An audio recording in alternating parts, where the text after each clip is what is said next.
Welcome to my new blog. आज मेरो office कस्तो छ म तपाईहरुलाई देखाउँछु। मेरो फर्स्ट ब्लग रहेको छ अफिसको। हेर्न सक्नुहुन्छ यहाँ तपाईहरु मेरो फर्स्ट युट्युब ब्लगमा मेरो अफिसको भिडियो रहेको छ। मेरो अफिसको एन्ट्री गेट हेर्नुस्, भित्रको दृश्य तपाईहरुलाई म देखाउँदै गइरहेको छु। सर्वप्रथम हेर्नुस् मेरो अफिस यो। हामीहरु यहाँबाट सिधै गयौं, पहिला भगवान गणेशजीको दर्शन गर्यौं। भगवान गणेशजीको दर्शनसँगै हामीले आज मेरो सेटले देख्यो भने मलाई एकदमै रिसाउने छ, किनकि मैले भ्लग बनाएको छु अफिसमा अनि पर्मिसन लिएको छैन मैले भ्लग बनाउनको लागि। यतिकै भ्लग बनाएर युट्युबमा राख्ने छु। यदि मेरो सेटले हेरेर देख्यो भने केही भन्छ भने तपाईहरु साथ दिनु होला है। म यो अफिसमा हाउसकिपिङ काम गर्छु र यसमा के काम गर्छु भनेर यहाँहरु सम्पूर्णलाई आज देखाउँछु। सबैले हेर्नु होला र साथ दिनु होला।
अब काम सकिए बित्तिकै म यहाँहरुलाई अफिसको मेरो केही सामग्रीहरु देखाउने कोसिस गर्छु।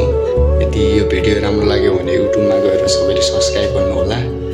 अनि अफिस बयहरुले क्रिकेट खेलेर जितेका मेडलहरु म देखाउन गइरहेको छु हजुरलाई।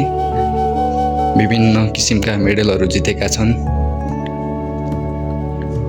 हेर्नुस्, एकदमै राम्रो अफिसको मेडलहरु यो एकदमै राम्रोसँग संरक्षण गरेर राखेका छन् अफिसमा र सजावटी गरेर।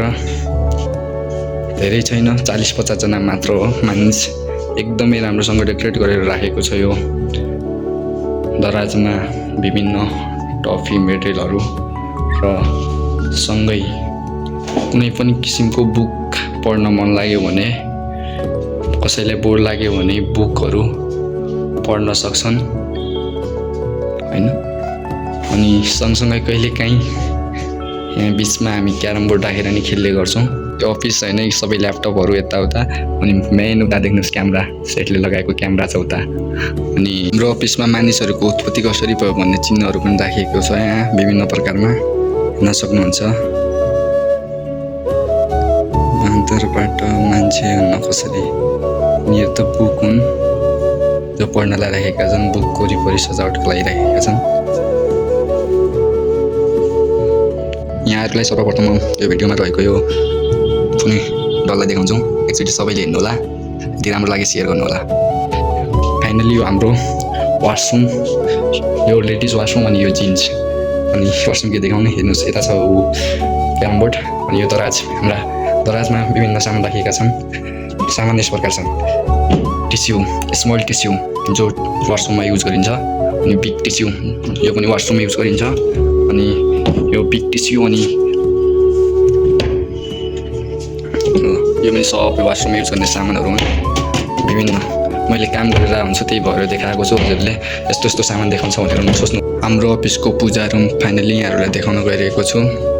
अघि गणेश भगवानको मूर्ति त देखाइसके अफिसमा। अनि हाम्रो बुकहरूलाई एकदमै राम्रोसँग राखेको छ र सँगै लाइटिङको व्यवस्था पनि छ बुकसँगै।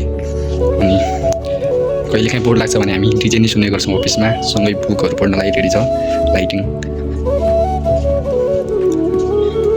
अनि कलर्सहरू कहिलेकाहीँ गेमिङ खेल्न मन लाग्यो भने सो क्युट डल राम्रो छ है, एकदम राम्रो।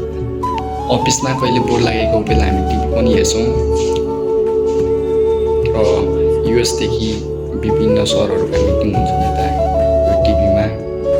मेरो अफिस यस प्रकार छ। आज मेरो सेटले नि रिसाउँछ होला सायद मैले ब्लग बनाएको छु भनेर अफिसमा यति क्यामेराले चेक गर। म काम गर्ने अफिसबाटको दृश्य हजुरहरूलाई देखाउन गइरहेको छु। हेर्नुहोस्